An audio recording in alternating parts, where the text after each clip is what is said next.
Hiroshima, what have you done? You tried to control the power of the sun.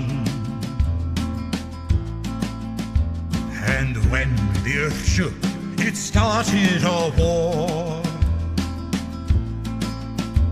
Death floats in the air and it washes ashore. The missile will come in, or the bombs, at 20 times the speed of sound. You won't even hear them. They'll explode here with 6 times the heat inside the centre of the sun. And this is ground zero. It will dig a hole 3/4 of a mile wide and 800 feet deep, turning us, the buildings, and the earth below to radioactive fallout shut up in the mushroom cloud. 5 miles in all directions, everyone's vaporised. 20 miles from here in all directions, everyone will be lethally burnt, lying in what remains of the buildings and what remains of the streets. People will be sucked out of buildings by winds of 500 miles an hour, turning into missiles travelling at 100 miles an hour. Windows popcorn, shards of glass decapitating people. And then the whole area will be engulfed in a huge firestorm of 3,000 square miles. Even in winter in Boston, everything will burn. And as these fires burn, huge amounts of black radioactive smoke are shot up into the stratosphere all over the country, and the fires will coalesce right across America, east to west, north to south, and the whole country will burn. And as these cities burn all over the world, there'll be millions of corpses. But you can imagine what devastation it would be. We are close to that. We are like lemmings walking blindly towards the cliff of nuclear annihilation, worrying about things that don't matter.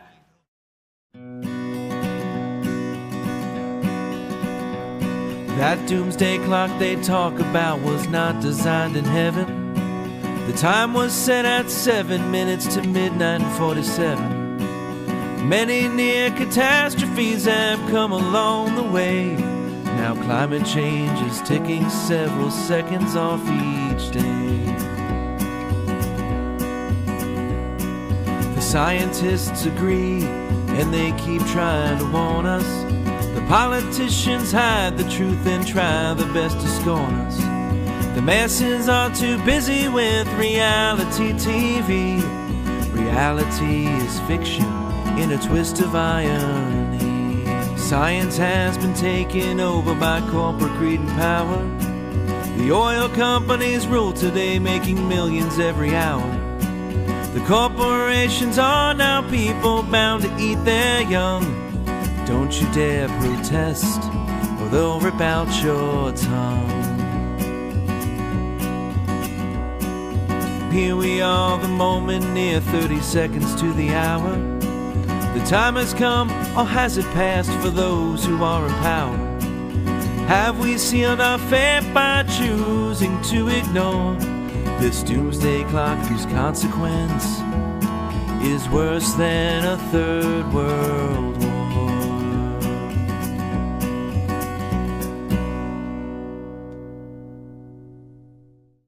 Three issues threaten life on Earth at the moment. Nuclear war, which is really very serious, more serious than the height of the Cold War. Global warming, which seems to have reached a tipping point. And nuclear power, not that it will end life on Earth, but it will change all species and human beings through genetic modification and sort of random compulsory genetic engineering from the radioactive waste. Since its inception in 1947, the doomsday clock announced by the Bulletin of Atomic Scientists moved the hands of the clock to 3 minutes to midnight, representing the countdown to a nuclear apocalypse, midnight. Disasters like Chernobyl, 3 Mile Island, Fukushima, and others spew radiation into our oceans and skies and represent another imminent existential threat to life on the planet. Nuclear war and nuclear power, together with climate change, the third existential threat to life on the planet, are moving the hands of the clock closer and closer to midnight. This film traces the trajectory of American militarism and exceptionalism from the arrival of the white Europeans in the 15th century to the present day. America's destiny has brought humanity to the very brink of extinction. From the beginning of the discovery of the Americas in the 15th century, the European explorers and settlers looked down on the Native Americans as uncivilized savages.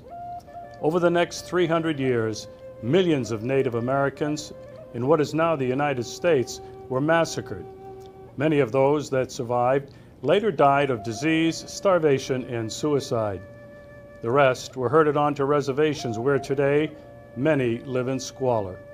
And as if adding insult to injury, the U.S. has broken, nullified, or amended over 500 treaties with Native American tribes, the most recent being with the Dakota Sioux in North Dakota. This genocide has been conveniently eradicated from the consciousness of the majority of the American people.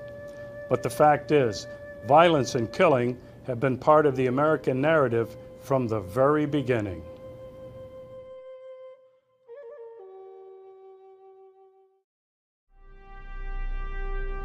These first settlers in America believed that God had blessed them with their discovery and the right to claim the land as their own.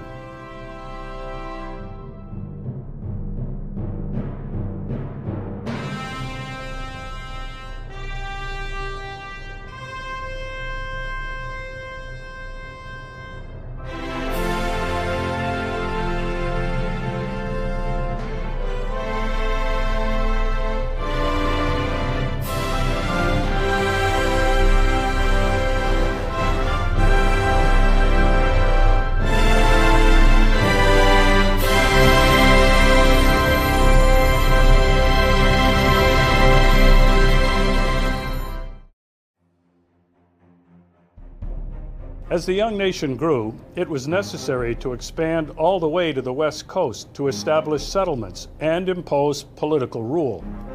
They believed this was their destiny, their obvious fate, and given to them by God, and therefore morally justified.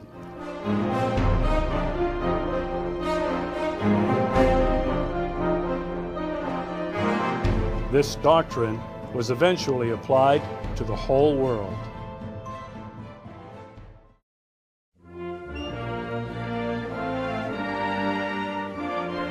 Today, America remains the only military superpower in the world, and every American president since 1901 has used the military and the CIA to impose America's will on every continent by political assassinations, overthrowing sovereign governments, and the bombing and murdering of innocent people seeking self-determination and freedom from imperial domination. The American public has been duped into believing that this use of power and might is a good thing because it keeps us safe and spreads democracy and freedom throughout the world.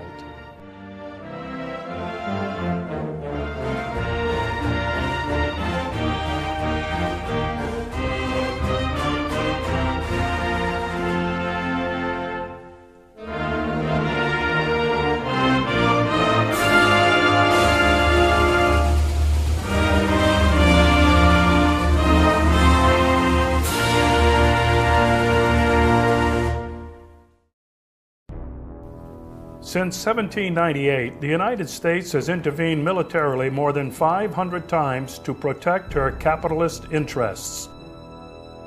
The threats and intimidation continue today against China, North Korea, Syria, and Russia, with massive war games right on Russia's borders.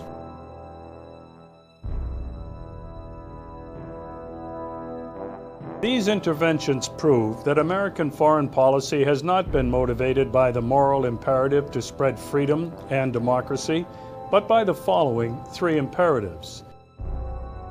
Globalization, feeding the military-industrial complex and the banks, who have all bribed the presidents in the White House and the Congress, and preventing the rise of any society that might serve as a successful example of an alternative to capitalism, communism, socialism, or any system not in line with American interests. expanding political, economic, and military hegemony over the entire globe to guarantee number 1 and 2, and to prevent the rise of any regional power that might challenge American supremacy. So we have, at this point, around 800 bases in some 80 countries around the world. In fact, at the end of the Cold War, there were more bases, around 1,600. So the number has divided in about half. But the breadth of this collection of bases has actually doubled. There were 1,600 bases in about 40 countries at the end of the Cold War, and today there are around 800 bases in around 80 countries. So a growing number of countries are occupied, in fact, by US bases. For example, there are almost 200 bases still in Germany, more than 2 decades after the end of the Cold War. There are more than 120 bases in Japan, nearly 100 in South Korea, 50 in Italy, and tens of bases in countries like Britain, Turkey, and countries from Asia to Europe, Central America, and beyond. One of the justifications for this huge collection of bases for decades has been that US bases overseas spread democracy. And while this might have had some validity in the early days of the post-World War II era in Germany, Italy, Japan, today we find US bases in more than 30 countries that are led by undemocratic, often dictatorial regimes. So we have our bases de facto supporting and helping to prop up, in some cases, undemocratic regimes and helping to block the progress of pro-democracy movements. Despite the end of the Cold War, the United States has continued to maintain hundreds of bases in East Asia surrounding China, as well as hundreds of bases still in Western and increasingly in Central and Eastern Europe surrounding Russia. And in my mind, these are incredibly dangerous moves, especially the efforts to increase the number of bases, both surrounding China and increasingly close to Russian borders in Central and Eastern Europe. I think US citizens should think for a moment how we would feel if Russia or China were to build even a single base anywhere near US borders, in the Caribbean, for example, or in Mexico. I think there would very quickly be a hue and cry to respond militarily, to build up our military defenses and military forces and military spending. So why we would expect anything different from Russia and China, I think, is perplexing. It seems to me a very dangerous and potentially self-fulfilling strategy where the rise of Chinese military power, for example, is given as the justification for building up US military forces in East Asia. This is only encouraging China to further build up its military power and its military forces in what can be and is looking to be an escalating spiral of militarism. I think what is behind all this, of course, is a struggle for geopolitical, geoeconomic control. China and Russia have been rising powers in the last decade and a half, 2 decades, and the United States is sought in various ways, although primarily in military ways, to maintain its global dominance. And the construction and maintenance of US military bases near Chinese and Russian borders has been a major facet of this strategy to try to maintain US global dominance. The Spanish-American War of 1898 ended Spain's colonial empire in the Western Hemisphere and secured the position of the United States as a Pacific power. The American victory in the war compelled the Spanish to relinquish claims on Cuba and to cede sovereignty over Guam, Puerto Rico, and the Philippines to the United States. The United States also illegally possessed the independent Kingdom of Hawaii in 1898. The war enabled the United States to establish its dominance in the Caribbean and to pursue its strategic, economic, and military interest in the Asia Pacific. Sea power was essential for all the great empires of the past, right? The ability to command the seas was crucial to being this powerful nation, and that the United States needed to make that leap from a continental power, land-based power, into a maritime power. And this is where Hawaii comes into the picture. So looking across the ocean, I think China at that time was the prize. Today, China is also an obsession, but it's seen as a rival.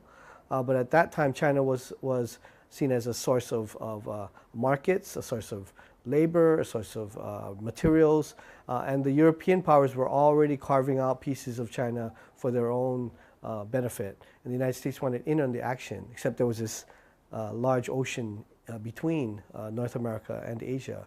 And so being a maritime power required having the facilities, the logistical infrastructure in order to support that type of a naval presence. And this is where Mahan noticed it. In 1873, John Schofield and Colonel Burton Alexander did a secret sort of military survey of the Hawaiian Islands, and they reported back that Kiawalau o Pu'uloa, or what people today know as Pearl Harbor, was the key to the Central Pacific Ocean. So this is where the thinking really begins to accelerate about what is the strategic value of Hawaii to the United States in its sort of future ambitions as a great oceanic power. And they start looking at how they're going to make Pu'uloa into a naval station, a coaling station, in order for its ships to reach across the Pacific. On August 12, 1898, during annexation ceremonies at Iolani Palace, two figures stood on a platform before an international gathering. Sanford B. Dole and U.S. Minister Harold Sewell exchanged treaty ratifications annexing the Hawaiian Islands to the United States, or so it appeared. But was it really a treaty of annexation? And did Hawaii really become a territory of the United States? Hawaii plays that kind of pivotal role, and yet it's often somewhat concealed by the fact that we're considered America, right? And that sort of hides the colonial and imperial history of the island. On the environmental impacts of the military in Hawaii, well, first of all, we just have to consider the extent. Like, what does this military presence look like? I think it's often shocking to people to realize that the military has, according to their reports, 118 sites in the Hawaiian Islands. Everything from the very large bases like Pearl Harbor and the Kaneohe Marine Base and Fort Schofield Barracks, all the way to very small outposts, right? But it encompasses over 230,000 acres of land. And here on the island of Oahu, which is the most densely populated and also the most densely militarized, 24.6% of our land is under military control. So we have everything from the damage to ecosystems to unexploded ordnance that are in hundreds of locations throughout the islands. Another environmental impact are the kinds of toxins that are less visible to the eye and less obvious.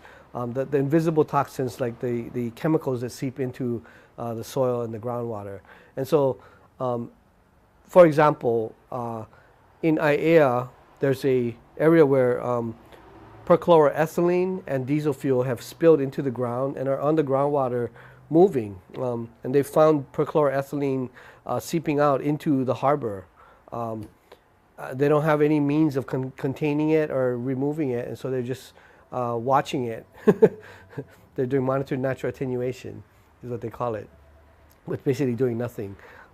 Another example is in Red Hill, near in the Halawa Ahupua'a of the island of Oahu. There are once secret fuel tanks buried in the mountainside, the Red Hill complex. 20 enormous tanks. They're 200 feet tall, 100 feet in diameter. They hold a couple of million gallons each.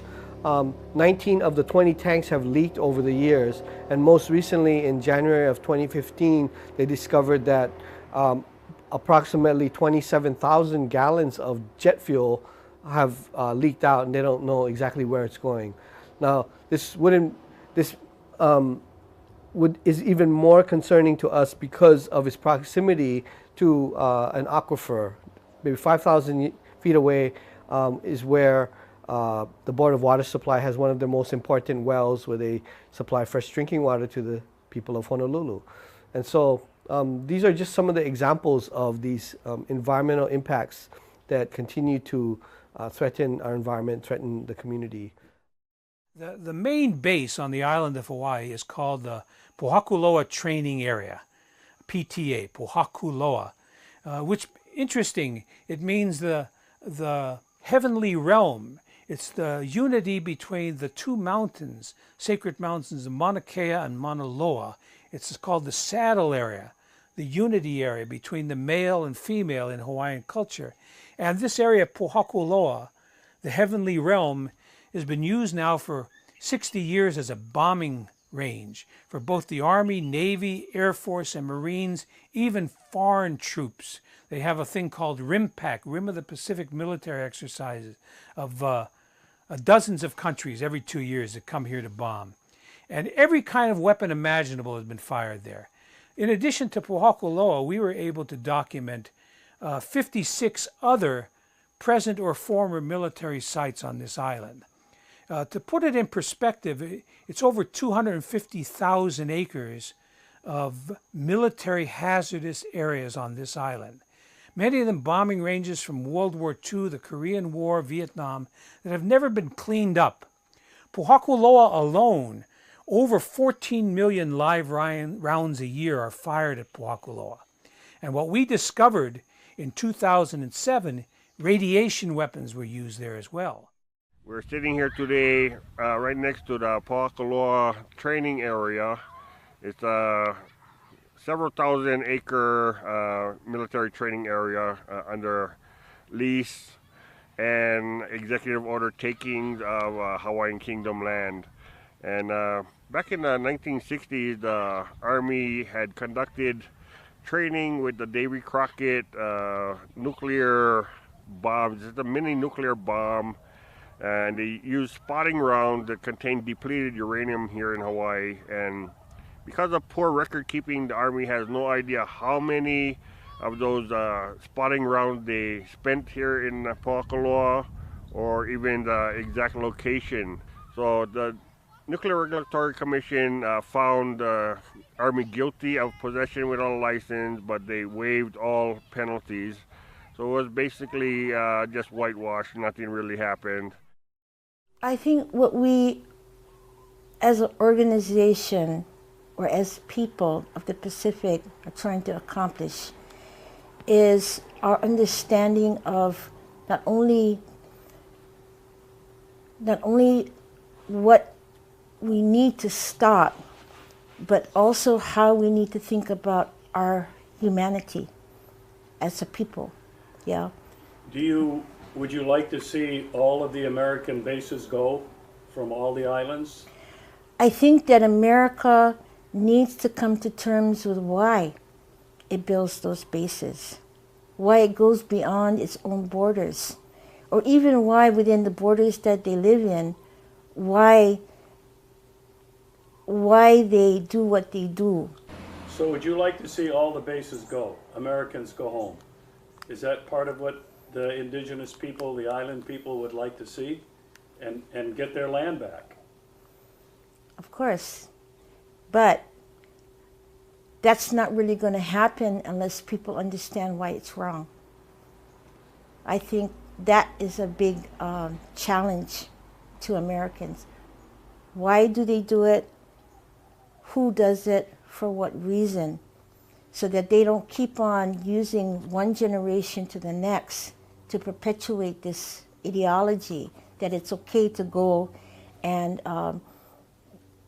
destroy places in the world for under the banner of national security. Why does that mentality even exist, that you think that you have the right to take over a whole island in the Pacific, to use it for military training for national security?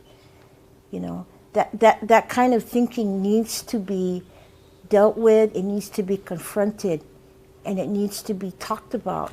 I don't know what we can do here, but we need help from the rest of the world to stop the madness as far as militarization of not only of Hawaii, but our entire planet. Corporations that manufacture weapons of mass destruction are leading the charge forward in, I guess, instigating wars around the world because they're in it for the money. Well, living here in Hawaii and then going to places in Asia and other places in the Pacific has been primarily to document the U.S. militarization of the region, and particularly with the Obama administration and its pivot to Asia and the Pacific, a pivot that's caused, I think, because the Middle East is in such turmoil from what the Bush administration has done, that the pivot to Asia and the Pacific is to go to fresh meat, really, is to go to a place where the U.S. has not been stirring the pot all that much. Although when you look at the long-term bases that we've had in Asia and the Pacific for the last 70 years, since the end of World War II, the United States has had extensive military bases in Korea, in Japan, on Guam, in Singapore, and of course here in Hawaii, where this island of Oahu is one of the most militarized places on Earth, with 4 major military bases on this one island.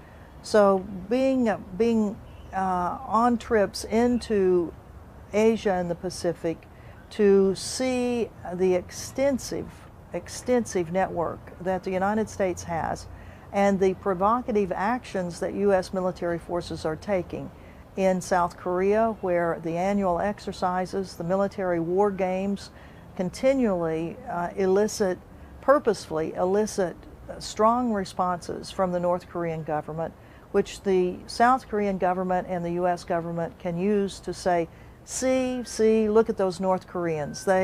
You can't trust them, they're always so belligerent.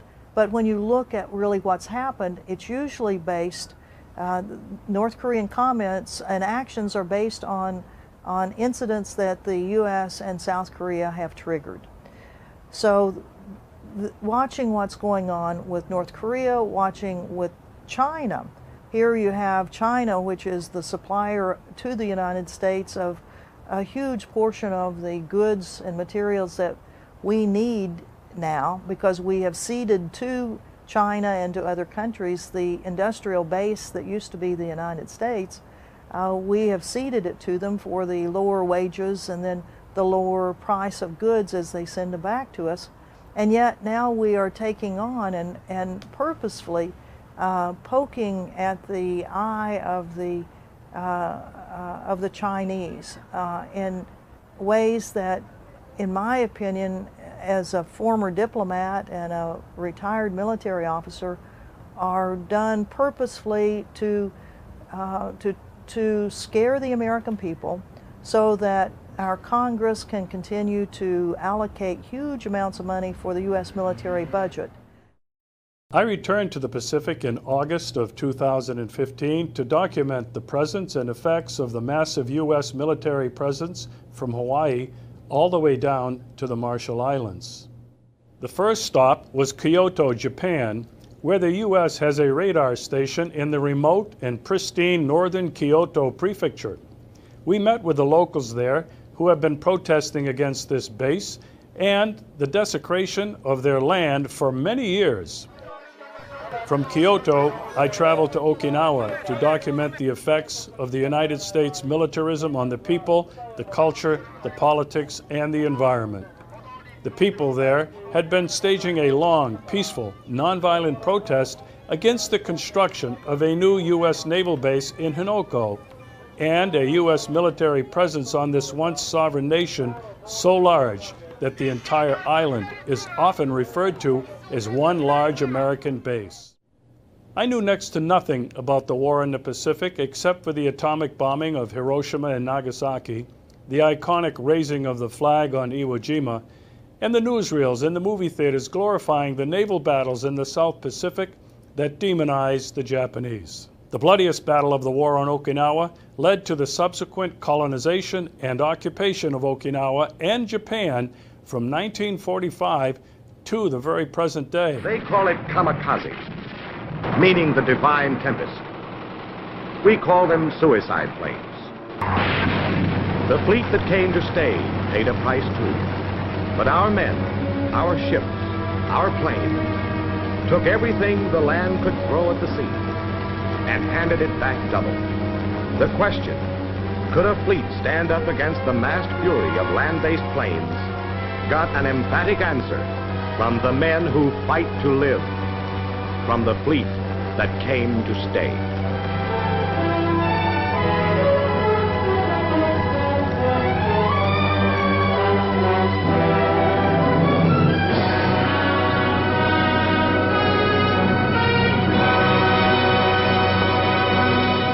As soon as the fighting ended, the Americans came with bayonets and bulldozers to begin the construction of many more bases. Those Okinawans who survived the most brutal battle of the war in the Pacific were forced to leave their land at gunpoint and herded into internment camps where they lived in squalor. What began 70 years ago was an occupation that continues today. How can it be described any other way? The Americans came to stay, constructing more than 40 bases in Japan and Okinawa, with 74% of them located on this tiny island. This is the massive, sprawling Camp Schwab, as seen from the beautiful and pristine Ora Bay in Hinoko. It is the intended relocation of the Futenma Marine Air Base, which is located in the densely populated area of Ginowan City. The proposed new base will have dual runways stretching out into Ora Bay. Whenever the weather permits, teams of activists set out into Ora Bay in kayaks and boats to obstruct progress on the base. Floating barriers are set up around the proposed construction area to keep activists out. What takes place is a cat and mouse game between activists and the Japanese Coast Guard and police who patrol the area in yachts and rubber boats. My name is Mayuko Kato, and 27 years old, and I came from Kanagawa Prefecture, Japan. Why do you come here? Why? Because I first saw the movie about here. It's made 2005, and one old woman said, "Please kill me if you broke our sea." And I had a very shock, and I don't want to injure the old woman anymore, and I think we have to protect the old woman, old man in Okinawa. So I came here, but then I came here, I don't think it's not only Okinawa problem. Whose problem is it? I think it's all over the world. Like Kanjon, that's not only Kanjon problem. Also, Henoko is not only Henoko problem. Japanese government did that. I think it's America and other world, whole world made Japan government like that. They made Japanese government do this? Yeah. Now I quit my job. You quit your job? Yeah. To come here? Yeah, to came here. How long have you been here now? 6 months. 6 months? Yeah. How long will you stay? Until this year. 1 year? Yeah. The American people never hear by the people, boys, who grab the land, also rape girl. So many people must have to hear the voice of the victims. Yeah. Does it make you angry to think about it all? Yeah, make very sad. My next stop was Hiroshima for the 70th anniversary of the atomic bombing on August 6th. Tens of thousands of men and women and children, including survivors of that horrific crime, attended the ceremony and placed flowers and wreaths at the memorial. Never again was the sentiment expressed by all. The dropping of the atomic bombs on Hiroshima and Nagasaki ushered in a new era in human history. Since the testing of the first atomic bomb in New Mexico, nuclear arms have proliferated. Today, 9 countries, including Israel and North Korea, have stockpiles totaling 15,375 nuclear weapons. By now, I had become aware of the lies and myths we had been taught about World War II and the war with Japan. So in 2016, when John Kerry and Barack Obama visited Hiroshima, placed wreaths at the memorial, but did not apologize for the bombings, it confirmed another display of American hypocrisy and arrogance. The President of the United States is the Commander-in-Chief of the Armed Forces. The Chiefs of Staff had to make the plan for the invasion of Japan without considering the atomic bomb. It was estimated that to land on Kyushu and conquer it would cost 250,000 of our youngsters to be killed and 500,000 of them to be maimed for life.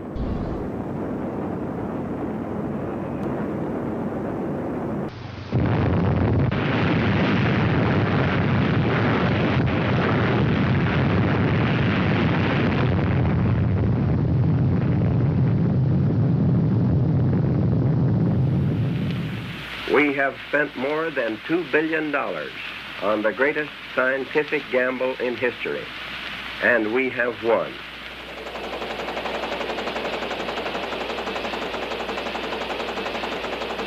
At Potsdam, Truman got word of how incredibly powerful the bomb test at Alamogordo was, the Trinity test. And he writes in his journal that night, he says, we've discovered the most terrible weapon in history. This may be the fire of destruction prophesied in the Euphrates Valley era after Noah and his fabulous ark. Truman understood this was not just a bigger bomb, a more powerful bomb. He said, this is the fire, potentially the fire of destruction. This could end all life on the planet. Returning to Kangjang Village on Jeju Island, South Korea, where I filmed the peaceful, nonviolent 24/7 protest against the construction of a massive naval base to accommodate America's pivot, I found the base completed. Not surprisingly, the daily struggle of the villagers continued. Activists in kayaks protested the arrival of the first warship to enter the base, an Aegis destroyer. It was actually on my first trip to Jeju Island in South Korea in 2012 that opened my eyes to the fast escalating provocations of China and North Korea in the region. Why are you still here, and why are the Jesuits building a house here? We want to be witness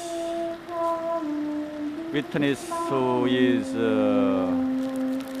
opposing this naval base. From our faith, we cannot escape. We cannot escape from the evil. Evil is always here, and then we must say something against the evil. I then traveled further down the Pacific to the Marshall Islands, where from 1946 to 1958, the United States detonated 67 nuclear bombs, each of which was more than 1,000 times more powerful than the one that was dropped on Hiroshima. It was here that I learned of the devastating effects of these tests on the people, the culture, and this exotic island paradise. From 1946 to 1958, the U.S. government tested 67 nuclear weapons at Bikini and Eniwetok atolls in the Marshall Islands. In order to do that, it displaced two populations, the people who were living on Bikini and Eniwetok, to other atolls and islands so that the tests could go ahead. At the time of the initial Bikini tests, the U.S. naval commander told the Bikinians that the U.S. government was testing the bombs for the good of mankind and to end all world wars. And the Bikinians, faced with seeing a large segment of the U.S. Navy in its lagoon already, had little choice but to move off the island. Well, in 1954, the United States tested its largest hydrogen bomb, known as Bravo, at Bikini Atoll.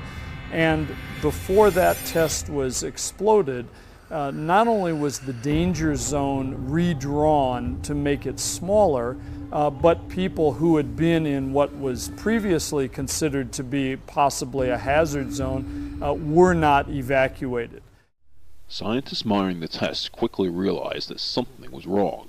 The lithium-7 hadn't been inert. The explosion wasn't 6 megatons, but 15, 250% of the expected size. Because of the miscalculation, the fallout from Castle Bravo test was far more than anticipated. The firing team was trapped in their bunker by high radiation.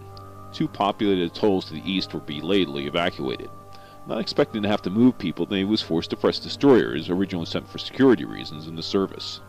The islanders suffered many health problems for decades, including birth defects. Some of them very serious exposure to the point where people had skin burns, suffered vomiting and diarrhea, later on hair loss, all classic symptoms of severe radiation poisoning. So this was in 1954. The tests continued until 1958, a total of 67.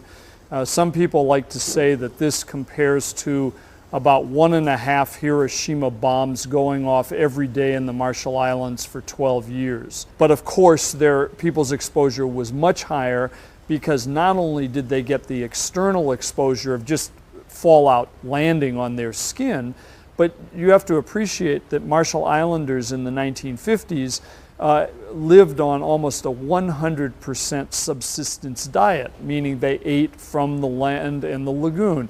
So fallout covered the trees, was in all of the food products, and was multiplied in things like coconut crabs, which ate coconuts, which were filled with cesium-137 as a result of the roots of these trees sucking up the radioactivity, and then it appearing in the coconuts, and then the coconut crabs eat the coconuts, and people eat the coconut crabs. They used a crater from one of the nuclear weapons tests on an island called Runit, and dumped all this radioactive debris into this crater left from the nuclear bomb or nuclear test, dumped all this stuff in the crater, and then capped it with concrete.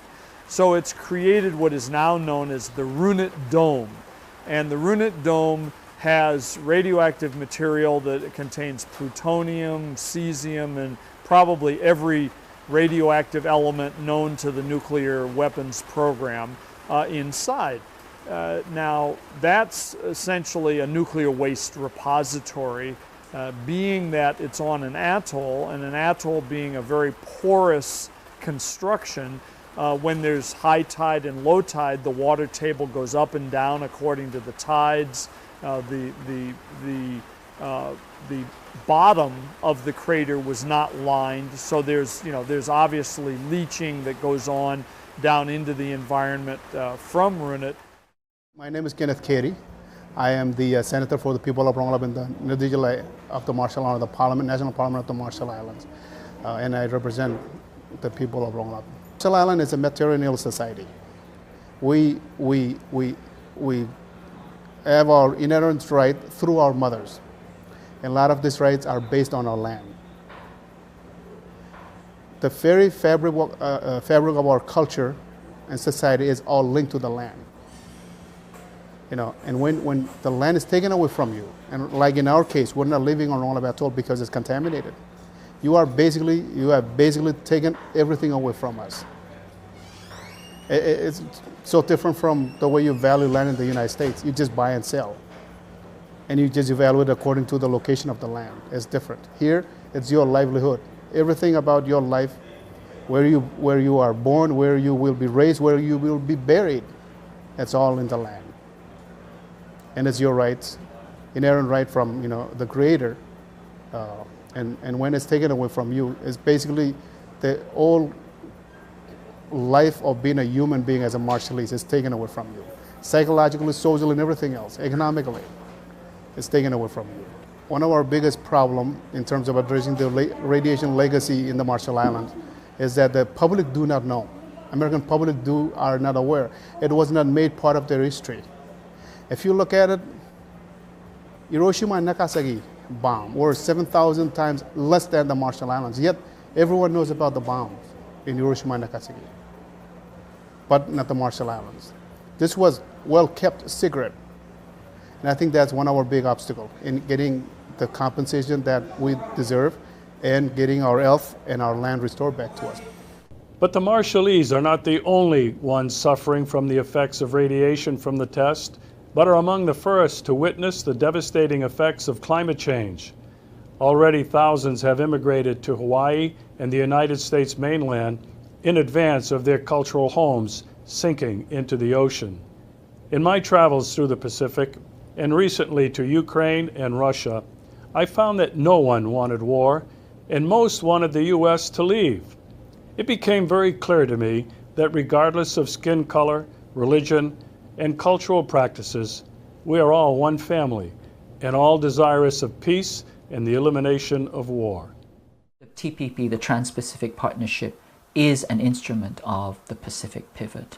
And Ash Carter, the Secretary of Defense, said that I need the TPP because it's more important for me than a new aircraft carrier group.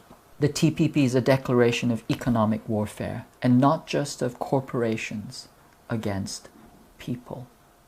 It's a concerted plan to undermine Chinese economic growth, which has been clearly on an ascendant track, doing a huge share of pulling along the world economy. Now, China, in case you haven't noticed, is actually in the Asia Pacific, but it's unambiguously excluded from the TPP. The TPP is a multinational economic aircraft carrier, or if you will, a slave galleon that is set up to do battle against China, a kind of a neoliberal battering ram with all the stops pulled out. Functioning as the economic arm of the Pacific pivot, the TPP creates a powerful economic bloc, press-ganging Pacific Rim economies to ally against China en masse to force an economic blockade, takedown, submission if necessary. In May of 2012, I traveled to Odessa, Ukraine, with Bruce Gagnon and an international coalition of activists and journalists who were there to monitor the second anniversary memorial service of the May 2nd, 2014 massacre. This is the Trades Union Hall in Odessa, Ukraine. And this area around it is what's called Kolakovo Field. 3 days ago, when we came here for the May 2nd memorial service organized by the Mothers Committee, the Council of Mothers, this whole area was blocked off to the public. We weren't not allowed to be here. What happened 2 years ago is that just after the coup d'etat in Kiev that was organized by the United States, Victoria Nuland, Assistant Secretary of State, working for Hillary Clinton at the time, she bragged that the U.S. spent $5 billion on this project of the coup d'etat in Ukraine that threw out an elected government. Since Ukraine's independence in 1991, the United States has supported Ukrainians as they build democratic skills and institutions, as they promote civic participation and good governance, all of which are preconditions for Ukraine to achieve its European aspirations. We've invested over $5 billion to assist Ukraine in these and other goals that will ensure a secure and prosperous and democratic Ukraine. I can't remember if I told you this or if I only told Washington this, that when I talked to Jeff Feltman this morning, he had a new name for the UN guy, Robert Seri. Did I write you that this morning? Yeah, okay. I saw that. He's now gotten both Seri and Ban Ki-moon to agree that Seri could come in Monday or Tuesday. Okay. So that would be great, I think, to help glue this thing and have the UN help glue it. And, you know. And I think we've got to do something to make it stick together, because you can be pretty sure that if it does start to gain altitude, the Russians will be working behind the scenes to try to torpedo it. Fuck the EU. And so here on May 2nd, 2014, the people gathered what we call tabling in our country. They gathered with booths out here collecting signatures because a lot of the public is walking through this beautiful park. And they were attacked by several thousand neo-Nazis who were bussed in, and many believe paid for by the US, by the CIA, by the National Endowment for Democracy. But anyway, they attacked this spot and set it afire. And so the people that were running this tabling operation ran inside the building to protect themselves, closed the doors, and then those same neo-Nazis then took Molotov cocktails and began throwing them through the windows and at the doors, and soon the building was on fire.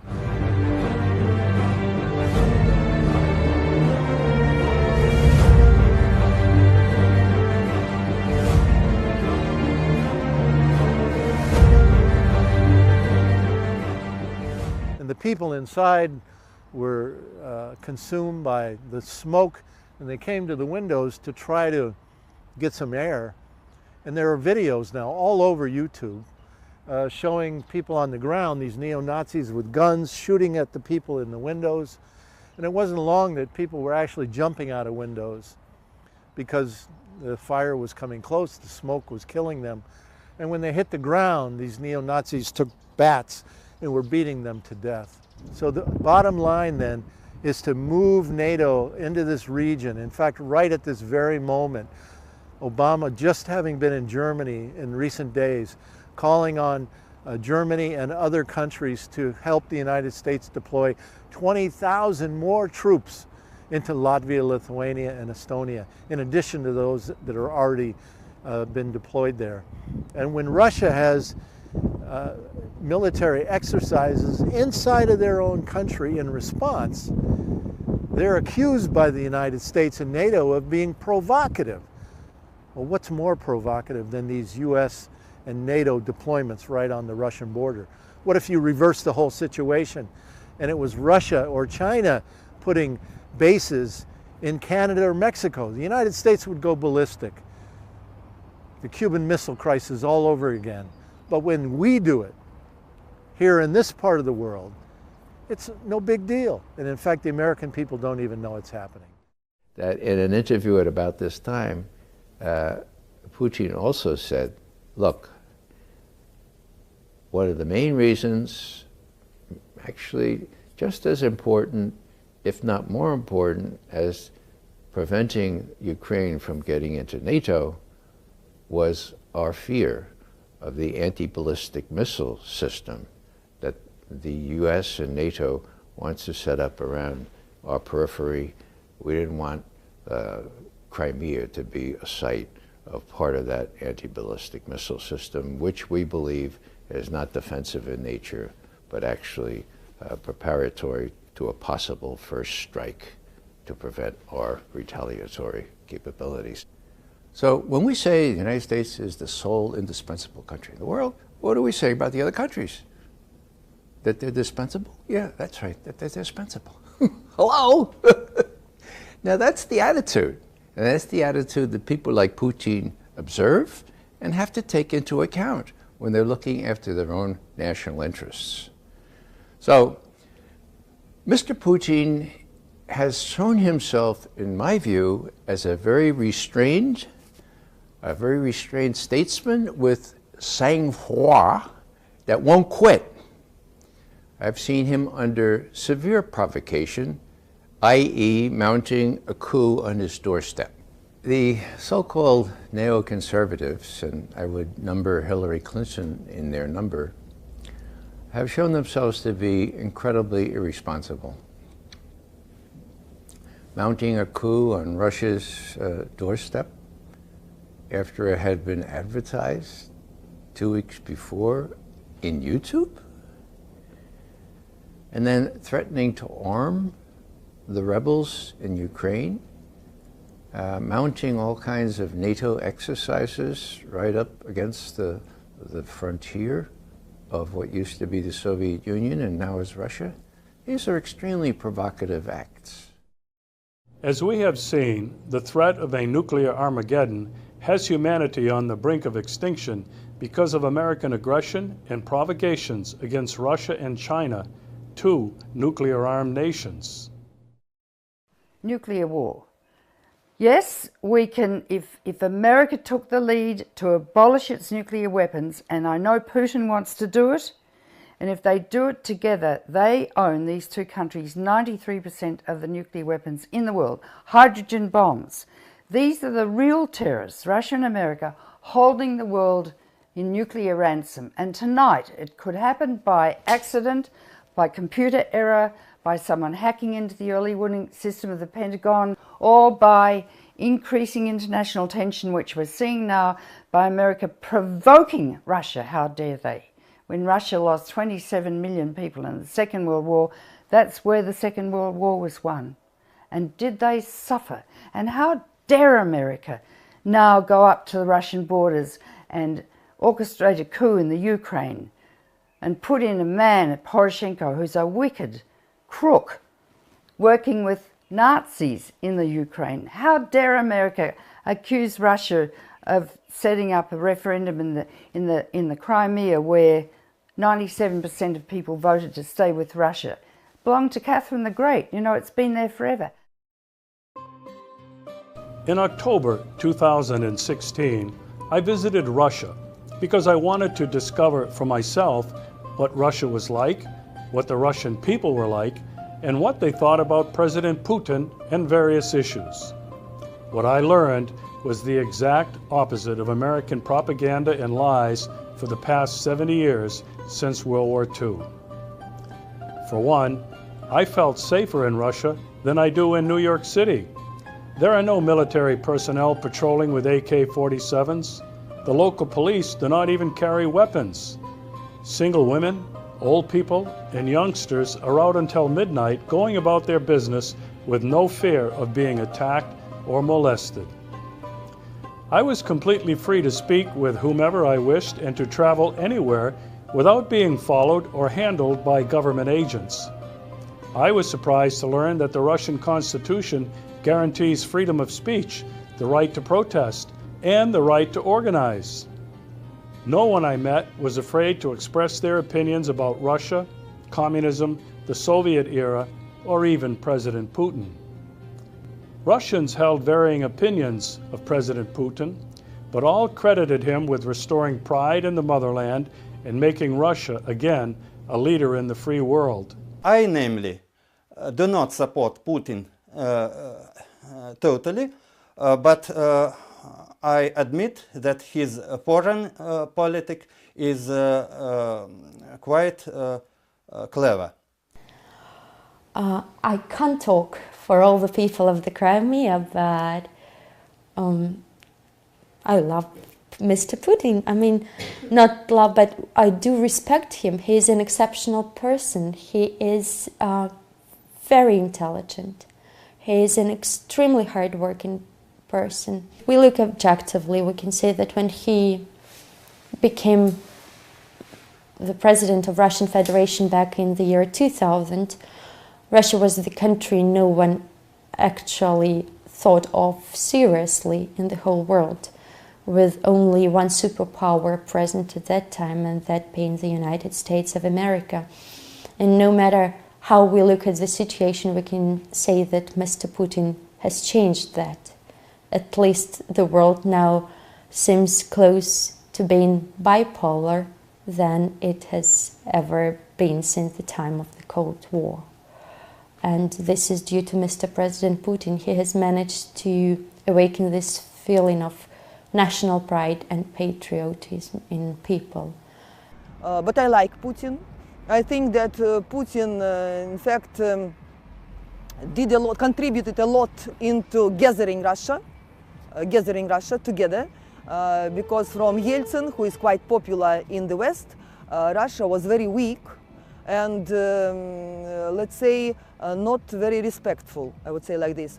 Now, I think due to Putin, Russia is becoming stronger, and you can see this. What is your opinion of President Putin? It's mixed and contradictory. He sends messages that I cannot understand. He's trying to go in two opposite directions at the same time. His external foreign policy contradicts his internal economic policy. And that's what puzzles me and many people who I know. Well, when he does right things, like returning Crimea where it belongs historically, everybody supports him. his rating skyrockets at this time. But when he joins the WTO or appoints certain people in the government that carry out wrong economic policy, then of course it undermines his rating. I think that Putin now is pretty good president for Russian Federation, and many people support him. Therefore, I think that if people support President Putin, maybe he's a really good president. And everyone, to a person, acknowledged that the return of Crimea to Russia represented the will of the people, and that President Putin did not annex or invade Crimea. Me and Sevastopol, we began to worry and to be very anxious. You know, what would be the end of this school? So we didn't want any war. We didn't want, you know, radical people to come to the Crimea and to teach us their way of life. So we just decided that it would be better for us and it would be fair to come back to Russia. So, your mayor started organizing this referendum. Yes. It was not Moscow.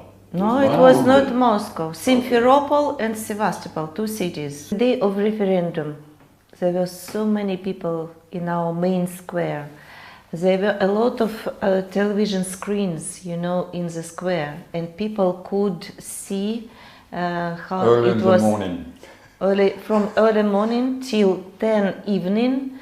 At 10 evening we learned the result of referendum, and it was shocking, you know, in a good way, shocking. More than 97% people said yes to Russia. After referendum, the new government of the Crimean Republic applied, you know, to be in Russia officially. They asked President Putin, you know, to accept the result of referendum. And Putin says yes. And we were so happy. It was a big holiday, and it was, I think, next day after referendum. So American people can understand. President Putin, Russian military did not interfere with this referendum. No, everything began with people, you know. Is life better? Oh, for us, yes. Life is much better because... Look, sun is shining. Because... Sky is blue and we don't have bomb for our head. We love Russia. We are in Russia now. We love our new president. Putin is new president for us, you know, and we support his foreign policy. We think he doesn't want bad things for Russia. So that's why we're sure in our future, in future of our children. So, and we would like to have peace with everybody, you know, with America, and we remember good times, you know. I would like American people to find out the truth about the Crimea, about our history, even a little bit history. It will be very useful to understand why it was referendum, why it was Crimean Spring, and why we are so happy now to be in Russia. On the topic of war with the United States, most were not overly concerned, and no one believed that nuclear war would occur. This retired Soviet and Russian Air Force colonel expressed the possibility of war with the United States, but stated that nuclear war is madness and a game that politicians play. Even in military, we were trained to be in readiness. But we, in USSR, we have no any aggressions. So we staying in the first line in Eastern Germany. So on the opposite side of the border was NATO troops. So we were in very good readiness. But the idea was to protect our motherland on the first line. We have no order to go, for example, to English Channel. And, so the idea was stand and protect our motherland. Do you think there's a danger a grave danger in Syria, that it could escalate into a war, and some people in America are talking about the possibility of a nuclear war. Do you think that is a possibility? I think this possibility of nuclear war, it's complete madness, because nuclear war, it will not winner, not loser in that time. We all lose. It's simply impossible. It's very difficult to use small nukes and stop at that time. Nuclear war, it's some kind of human insanity. As far as concerned to Syria, of course, it's a very dangerous situation, and but I know from my colleagues in military that there are some kind of cooperation between military, and I think that military professional can find like a professionals can find common language. It's only politicians who doing their some kind of political games which may try to find some reason to do this. I think bad jobs. So it's not a military men who are aggressive. It's politicians. Well, Regis, you asked this question many times, and the majority of Crimeans don't believe there will be a real nuclear war, because everyone aware that there will be no winner in this game, and we remember the after effect and the results after Hiroshima, Nagasaki, even take Chernobyl or Fukushima. So we all know the price which everyone will have to pay. So I don't think our political leaders are that naive to use the nuclear weapon as a toy. In order to get a further objective and balanced view of just what President Putin represents, it requires nothing more than to compare his speeches with those of his counterparts in the US and Europe, whom he calls partners and friends. Но вот все-таки пришли к тому, что сейчас построили систему ПРО в Румынии. Говорили это все время о чем? Нам нужно защититься от иранской ядерной угрозы, ссылаясь на якобы имеющуюся иранскую ядерную угрозу при строительстве системы ПРО. Ну так оно и есть на самом деле. В очередной раз пытались нас надуть. И оборона – это часть наступательного стратегического потенциала. Но это, на мой взгляд, это большая опасность. Вот когда-то мы обсуждали, должны будем обеспечить безопасность, не только свою. I lead the strongest military that the world has ever known. And I will never hesitate to protect my country or our allies unilaterally and by force where necessary. Consider Russia's annexation of Crimea and further aggression in eastern Ukraine. America has few economic interests in Ukraine. We recognize the deep and complex history between Russia and Ukraine, but we cannot stand by when the sovereignty and territorial integrity of a nation is flagrantly violated. If that happens without consequence in Ukraine, it could happen to any nation gathered here today. That's the basis of the sanctions that the United States and our partners impose on Russia. It's not a desire to return to a Cold War. So the United States is and remains the one indispensable nation. That has been true for the century past, and it will be true for the century to come. That America's willingness to apply force around the world is the ultimate safeguard against chaos. And America's failure to act in the face of Syrian brutality or Russian provocations not only violates our conscience, but invites escalating aggression in the future. America must always lead on the world stage. If we don't, no one else will.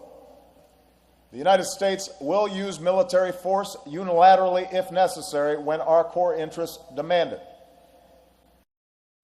Достаточно посмотреть на ситуацию на Ближнем Востоке и в Северной Африке, о чем говорил предыдущий выступающий. На деле Агрессивное внешнее вмешательство привело к тому, что вместо реформ государственные институты, да и сам уклад жизни были просто бесцеремонно разрушены. Вместо торжества демократии и прогресса – насилие, нищета, социальная катастрофа. А права человека, включая и право на жизнь, ни во что не ставятся. Так и хочется спросить тех, кто создал такую ситуацию. Вы хоть понимаете теперь, чего вы натворили?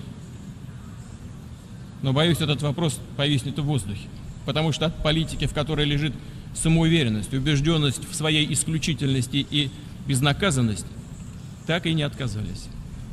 Что США представляют для нас угрозу. Вот президент Обама, как вы сказали, считает Россию угрозой. Я не думаю, что США для нас представляет угрозу. Я думаю, что политика правящих кругов, как, извините, употреблю такой штамп, политика правящих кругов, она является ошибочной. И уверен, что она противоречит и нашим интересам, подрывает доверие к Соединенным Штатам и в этом смысле наносит и Соединенным Штатам определенный ущерб.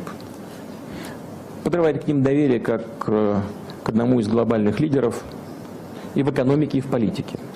Политики Соединенных Штатов. Мы считаем, что она ошибочна, наносит ущерб всем, в том числе и вам. Что касается учета нашим относиться, это значит, что, как я уже говорил в своем выступлении, нельзя дожимать, используя свои исключительные положения в экономике там, или где-то в военной сфере. Понимаете, во всем. Ну хорошо, в Ираке там воюют плохо, в Ливии там все довели до того, что вашего посла убили в Ливии. Мы что ли это сделали? We came, we saw, he died.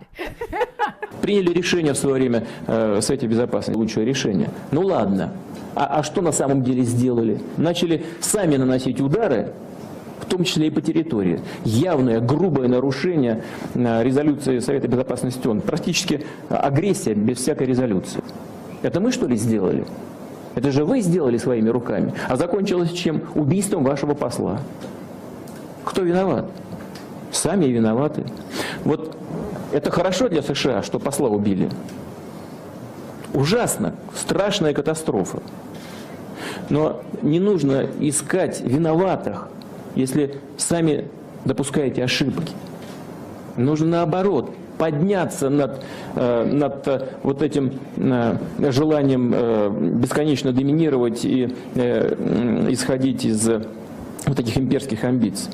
Не нужно отравлять сознание миллионов людей тем, что другой политики в Соединенных Штатах быть не может, кроме имперской. It should shame you. Instead, by all appearances, it is emboldening you. You are plotting your next assault. Are you truly incapable of shame? Is there literally nothing that can shame you? Is there no act of barbarism against civilians, no execution of a child that gets under your skin, that just creeps you out a little bit? Is there nothing you will not lie about or justify? In particular, what I find very strange was the statement by the US representative who built her statement as if she was Mother Teresa. Now, please remember what country you're representing. Remember your own country's track record, and then you can start opining from the position of any moral supremacy. So what Halford Mackinder said was, with the advent of land-based mass transportation, namely rail, that the country that controlled the center of the global landmass, i.e. Eurasia, i.e. China and Russia, this country would become the most powerful country in the world because of its natural resources, its natural advantages, its huge population, and that once this center landmass developed and consolidated itself and developed industry and transportation, this center of the economic mass would become the global power. And the United States has decided that it cannot allow China to continue to rise. Otherwise, the US dream of the US century, the 21st century as the US century, of this kind of unipolar global hegemon, will be undermined.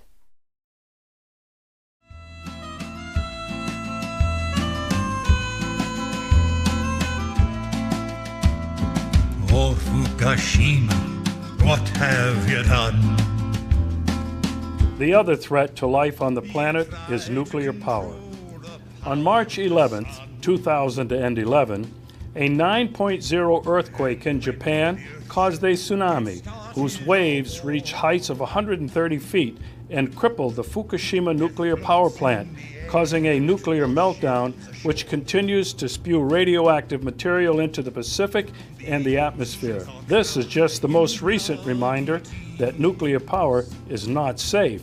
This one nuclear accident alone spells death to the oceans and ocean life, and eventually to all life on the planet. At the time, the nuclear power plant at Chernobyl in Ukraine, which exploded in 1986, was the worst in the history of civilian nuclear power. 31 deaths were directly attributed to the accident, all among the reactor staff and emergency workers.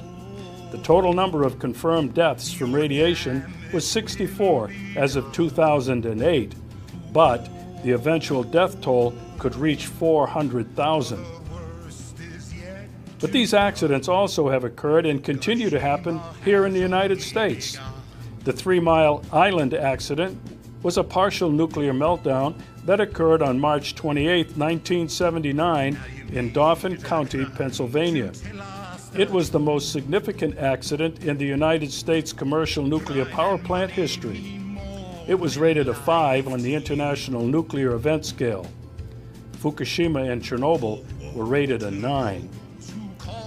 The July 6, 2016 radioactive leak at New York's Indian Point nuclear power plant prompted renewed calls for the site to be shut down amid growing concerns about the potential damage a nuclear accident could do in one of the most densely populated parts of the country. Indian Point is located on the east bank of the Hudson River, just 25 miles from Midtown Manhattan. Even more alarming was the Associated Press investigation that found radioactive tritium had leaked from 3/4 of U.S. commercial nuclear power plants, often into groundwater from corroded, buried piping. Tritium has leaked from at least 48 of 65 sites, according to the U.S. Nuclear Regulatory Commission. So the dangers of nuclear power are long-term, not short-term, and each reactor makes about 30 tonnes of very, very radioactive waste a year, containing up to 150 radioactive elements, some of which have never been investigated from a biological perspective. And this waste must be stored isolated from the ecosphere for 1 million years, according to the EPA. And no container lasts longer than 100 years, be it concrete, steel, titanium, whatever, and they want to bury it deep in the earth. But, you know, we're talking about geological timeframes, 1 million years, ice ages, volcanoes, earthquakes, you name it. Who knows what's going to happen? And anyway, the waste is definitely going to leak out, and of course when you put it in rock, there are fissures in the rock and there's water in the fissures, and the stuff will leak up to the surface into water which is used to water plants and vegetables and animals. And what happens is these isotopes, be it strontium-90, which causes bone cancer and leukemia, or cesium-137, which causes brain cancer, muscle cancer, ovarian cancer, you name it, and many others, concentrate hundreds to thousands of times at each step of the food chain.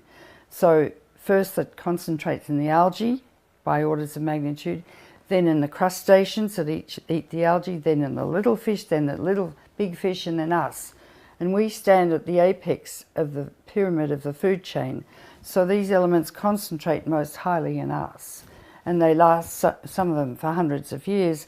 And they deposit, like in the bone, and irradiate a very small number of cells. And one of those cells, or some of them, could have mutation in the regulatory gene that regulates the rate of cell division, and that cell will sit latent and dormant for any time from 5 to 70 years. And one day, instead of dividing in a regular way by mitosis to produce 2 cells, it goes crazy and produces trillions of daughter cells, and that's a cancer. And we can't stop the growth of cancer usually, and those cells are very disruptive and can infiltrate into lymph vessels or blood vessels and go up to the brain and the lungs, and that's called metastases, secondary cancer spreading throughout the body. So cancer is really a parasite, and you can see a body just dissipating as the cancer grows, and then when the body dies, so does the cancer die. We can cure some childhood cancers, occasionally adult cancers, but on the whole we can't cure cancer. So the dictum says if you can't cure a disease, you must prevent it. And here we have an industry that's going to induce not just cancer for the rest of time, and animals and plants get cancer too, like us, but random compulsory genetic engineering, as it will mutate genes in the eggs and sperm in us and animals to induce mutations that will cause abnormalities like dwarfism, diabetes, cystic fibrosis, phenylketonuria. I could name many, and there are 2,600 such genetic diseases. So it will produce a denigration of our genotype over the rest of time. So we're counterbalancing the positive aspects of evolution with negativity. That's if we survive. And that applies to animals and plants as well. Climate change is the third imminent threat to life on the planet. The main causes of climate change are agriculture, industry, a system based on fossil fuels, and consumerism. But often overlooked is war and militarism.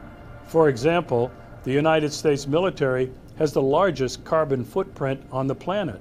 Not even oil spills, offshore oil rig disasters, pipeline leaks, and oil train crashes, such as happened in Lac Mégantic, Quebec in 2013, have changed the political discourse. At the current pace we are consuming fossil fuels, destroying ecosystems to extract finite resources, clear-cutting forests, and poisoning our oceans, lakes, and rivers, many now believe that life on Earth will no longer be sustainable by 2050. As sea levels rise because of melting ice on both poles, not only will islands in the Pacific disappear, but cities along both coasts will be affected. From Boston, New York City, Baltimore, and down the eastern seaboard to Miami, the Gulf of Mexico, and all the way up the West Coast, large parts of our cities will be inundated. The same will happen on every continent. If current temperatures continue to rise as they are, life will become more and more difficult and even impossible for all of us. Bill, do you think we've gone beyond the point of no return?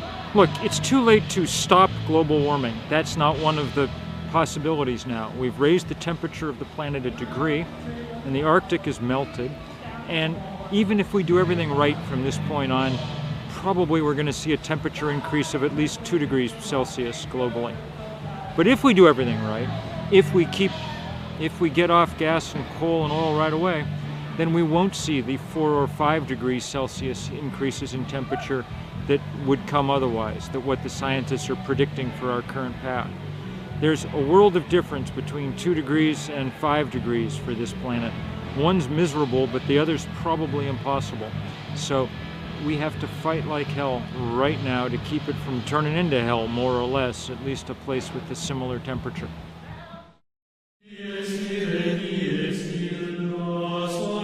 The American way of life is a lie. It is based on glamour, consumption, and greed.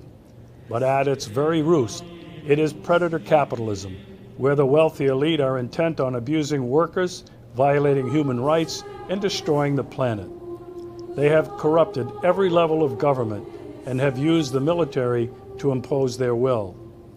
But instead of spreading freedom and democracy, America has spread death and destruction in countless countries around the world, including Japan, Iraq, Libya, Afghanistan, Yemen, Somalia, and Pakistan.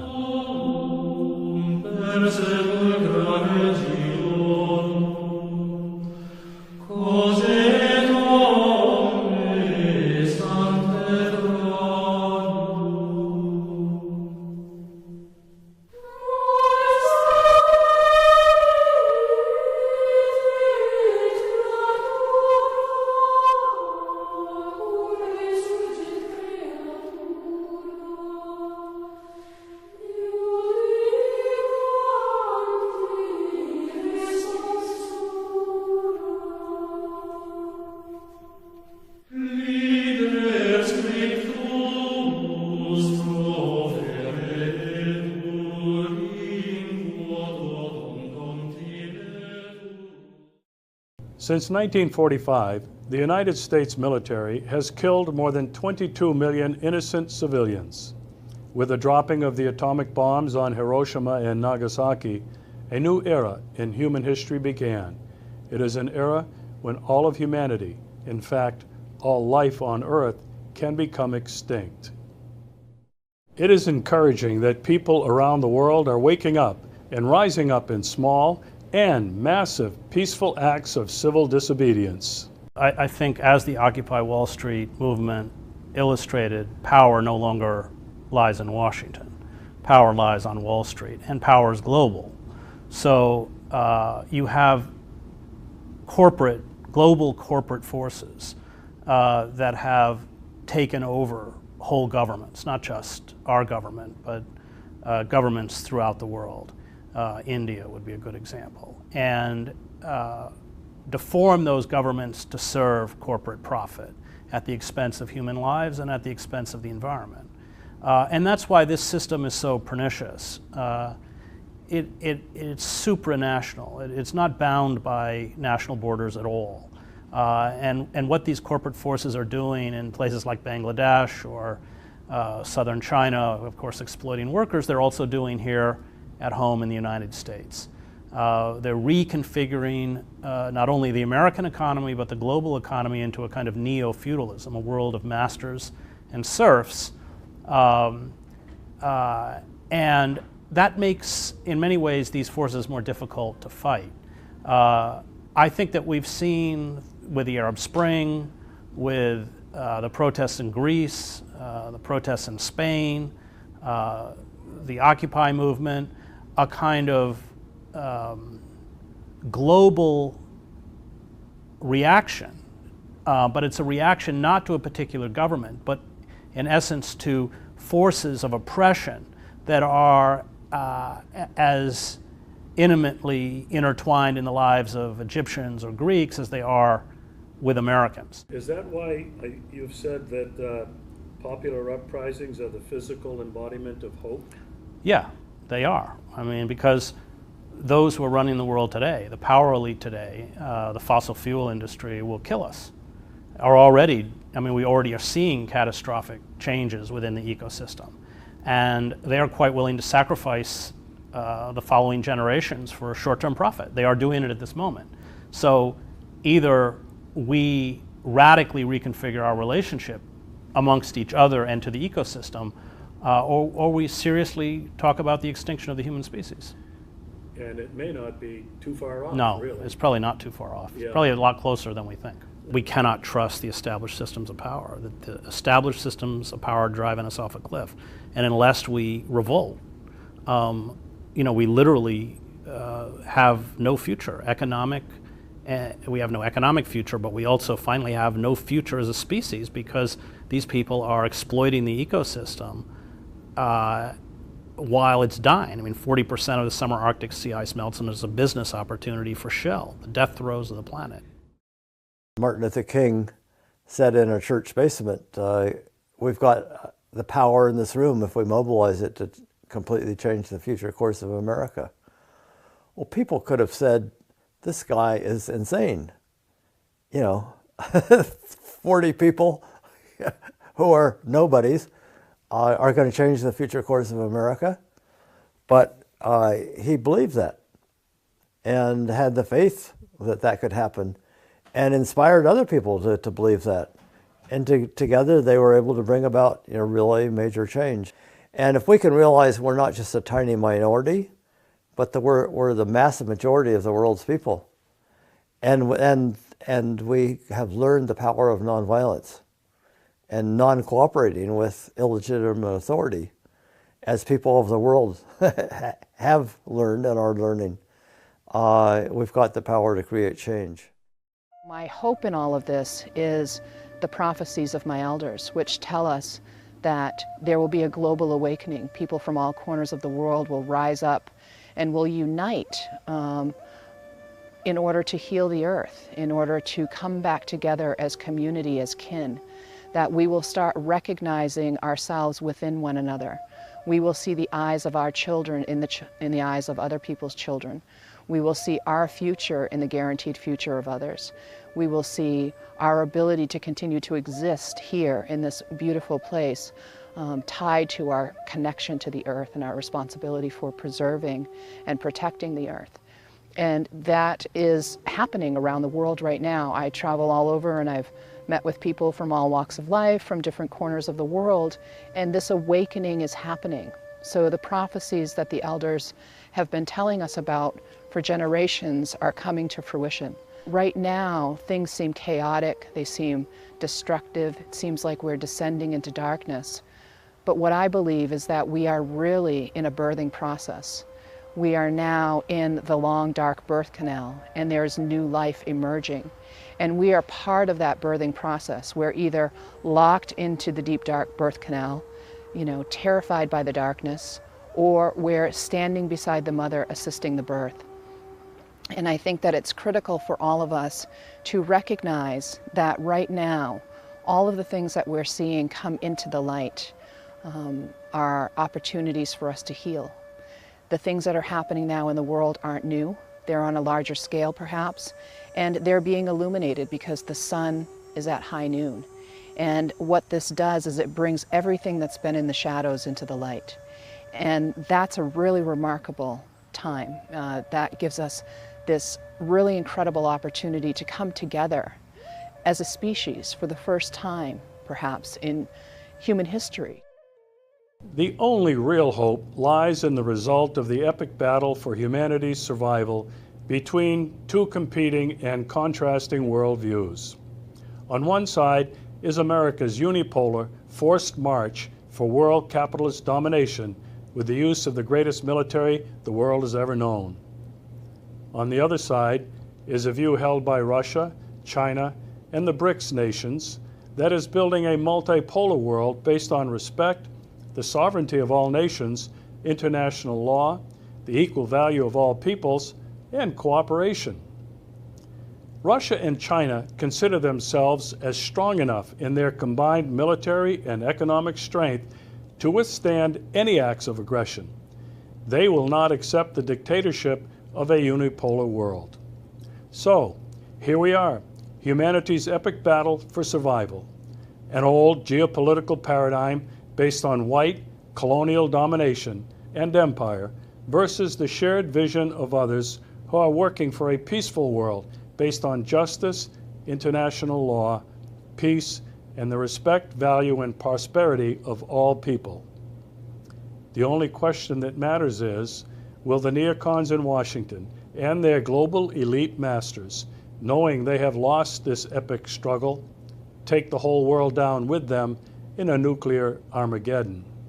As Dr. Helen Caldicott said in the opening, this scenario is the only thing that matters now for all of humanity and all life on the planet. Are we an evolutionary aberrant, designed in an evolutionary sense not to survive? I wonder.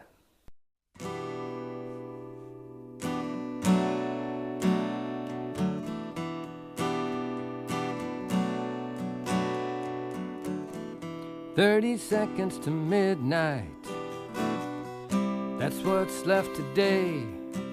After 5 billion years, it's all we have, and it's tick, tick, ticking away. 30 seconds to midnight, and make no mistake, it's getting closer every second. With every bomb you make, 30 seconds to midnight with every drone attack. Doomsday clock is ticking away and it ain't winding back.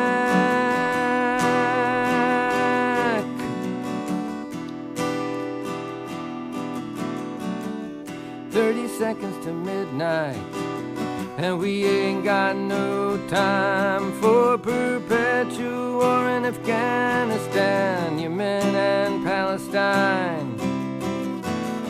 30 seconds to midnight with a tactical nuclear bomb.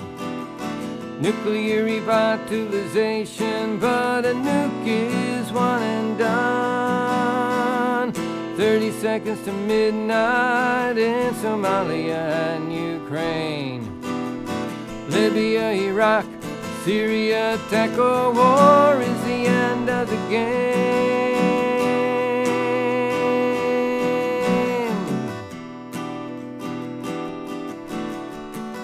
30 seconds to midnight with every fossil fuel. Bomb train, acid rain, chemtrail, airplane, nothing for renewal. 30 seconds to midnight as the snow caps melt away. North Pole, South Pole, gonna be a water hole with radioactive bouquet. How many dead in the Congo for a cell phone will you pay? For tin and tungsten, gold and tantalum, so you can selfie away.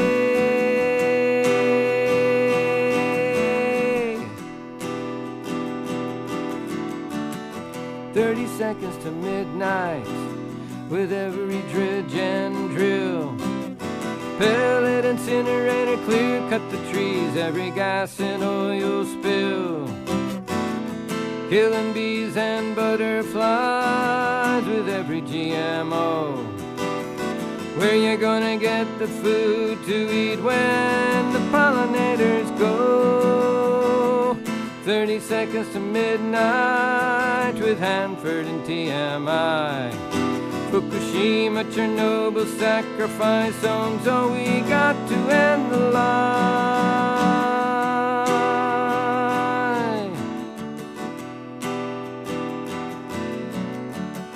30 seconds to midnight with DU weaponry.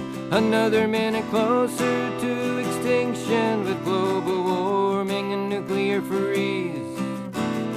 30 seconds to midnight with Russia and China where? Who's gonna be left standing with Holocaust in the air? What will the world look like with nothing left alive? Mutations left among us, if a Holocaust they survive. Got just a short time to change the production line. Wave, solar and rail instead of nuclear hail.